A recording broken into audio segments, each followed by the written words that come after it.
എല്ലാവർക്കും നമസ്കാരം. ഇന്ന് 2 ഡിസംബർ തിങ്കളാഴ്ചയാണ്. ഇന്നൊരു പോസിറ്റീവ് ഓപ്പണിങ്ങിനാണ് സാധ്യത. GDP ഗ്രോത്ത് റേറ്റിൽ നെഗറ്റീവ് ആണെങ്കിൽ പോലും ഇന്നത്തെ ഇൻഡിക്കേഷൻസ് വെച്ചിട്ട് പോസിറ്റീവ് ഓപ്പണിംഗ്, ഒരു 100-110 പോയിൻറ്റ് പോസിറ്റീവ് ഓപ്പണിംഗ് ആണ് മാർക്കറ്റിൽ കാണിക്കുന്നത്. GDP റേറ്റിലുള്ള ഇത്തവണത്തെ വലിയ കുറവ് ഒരു പരിധിവരെ ഇൻട്രസ്റ്റ് റേറ്റ് കുറയ്ക്കാൻ കാരണമായേക്കാം എന്നുള്ള മാർക്കറ്റിൻ്റെ പ്രതീക്ഷയാവാം ഈ ഗ്യാപ്പ് കാണിക്കുന്നത്. ഒരു പരിധിവരെ ഒരുപാട് ഇലക്ഷൻസ് ഉണ്ടായിരുന്നതുകൊണ്ട് ഗവൺമെൻറ്റിൻ്റെ ക്യാപിറ്റൽ സ്പെൻഡിങ് കുറഞ്ഞതും ഈ GDP ഗ്രോത്ത് റേറ്റ് കുറവിന് ഒരു കാരണമായേക്കാം. എങ്കിലും മാർക്കറ്റ് അത് വളരെ നെഗറ്റീവായിട്ട് എടുക്കുന്നില്ല എന്ന് തന്നെ വേണം നമുക്ക് ഈ ഗ്യാപ്പ് അപ്പ് ഓപ്പണിംഗ് സൂചിപ്പിക്കുന്നതിലൂടെ പ്രതീക്ഷിക്കാൻ. ഈ വരുന്ന ആഴ്ചയിലെ പ്രധാനപ്പെട്ട ഇവൻറ്റ്സ് ഏതൊക്കെയാണെന്ന് നോക്കാം.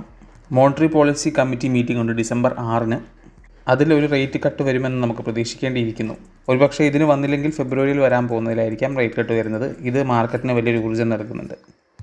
ഇതുകൂടാതെ Nikkei standard and poor manufacturing PMI, Nikkei services PMI എന്നിവ തിങ്കളാഴ്ചയും ബുധനാഴ്ചയുമായിട്ട് റിലീസ് ചെയ്യുന്നതാണ്.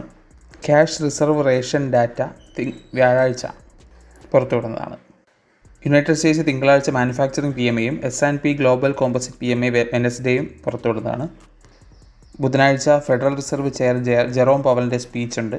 ഭാവിയിലെ മോണിറ്ററി പോളിസീൻ്റെ ഹിൻഡുകൾ ലഭിക്കാൻ വേണ്ടിയിട്ട് എല്ലാവരും ക്ലോസ്ലി വാച്ച് ചെയ്യുന്ന ഒരു സ്പീച്ചായിരിക്കും ഇത്. വ്യാഴാഴ്ച jobless claims data പുറത്തുവിടുന്നുണ്ട്.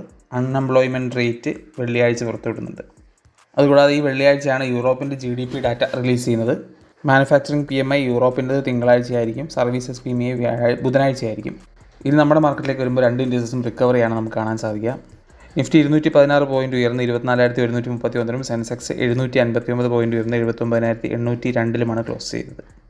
Overseas investors net sellers ആയിരുന്നു ഇന്ത്യൻ ഇക്വിറ്റീസിൽ.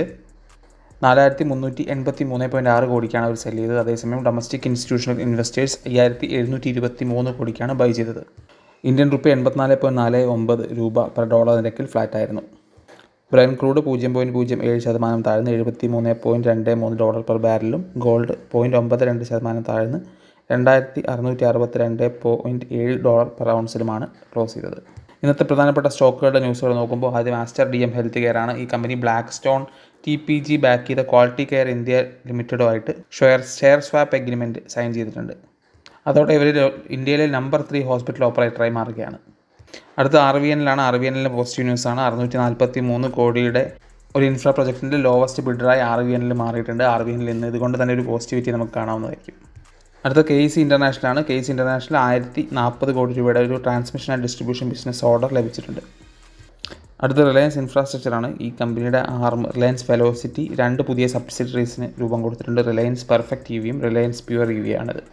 അടുത്ത ഡിക്സൺ ടെക്നോളജിയാണ്. ഡിക്സൺ ടെക്നോളജിയുടെ ആർമായ പെഡ്ജെറ്റ് ഇലക്ട്രോണിക്സ് മാനുഫാക്ചറിംഗ് എഗ്രിമെൻറ്റിൽ സൈൻ ചെയ്തിട്ടുണ്ട്. കോമ്പാറ്റ് സ്മാർട്ട് ഡിവൈസസ് ഇന്ത്യ എന്ന കമ്പനിയുമായിട്ടാണ് ഇവർ എഗ്രിമെൻറ്റിൽ സൈൻ ചെയ്തിരിക്കുന്നത്.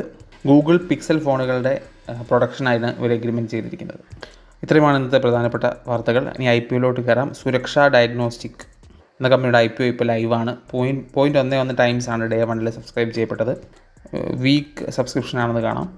അവസാനമായി ഫ്യൂച്ചേഴ്സ് ആൻഡ് ഓപ്ഷൻസ് ക്യൂ നോക്കുമ്പോൾ നിഫ്റ്റി നവംബർ ഫ്യൂച്ചേഴ്സ് 0.84% ഉയർന്ന് 24,318 187 പോയിൻറ്റ് പ്രീമിയത്തിലാണുള്ളത്. നിഫ്റ്റി നവംബർ ഫ്യൂച്ചേഴ്സിൻ്റെ ഓപ്പൺ ഇൻട്രസ്റ്റ് 2% ഡൗൺ ആണ്.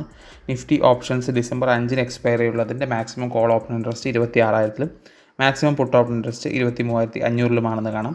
കഴിഞ്ഞ 2 ദിവസം ഫോറിനേഴ്സ് സെല്ലിംഗ് ആയിരുന്നു നമുക്ക് കാണാം. അത് ഒരു പരിധിവരെ താങ്ക്സ് ഗിവിംഗ് ഡേയിലെ US മാർക്കറ്റ് ഓഫായിരുന്നത് കൊണ്ടാണ് നമുക്കൊരു ക്ലിയർ പിക്ചർ ലഭിക്കാത്തത്. കറക്റ്റ് FI സെൻറ്റിമെൻറ്റ്സ് നമുക്ക് ഇന്ന് വൈകുന്നേരത്തെ ഡാറ്റയിൽ മനസ്സിലാവുന്നതാണ്. നമുക്ക് ബൈയിങ് ആയിരിക്കുമെന്ന് പ്രതീക്ഷിക്കാം. എല്ലാവർക്കും നല്ലൊരു ട്രേഡിംഗ് ദിവസം ആശംസിക്കുന്നു.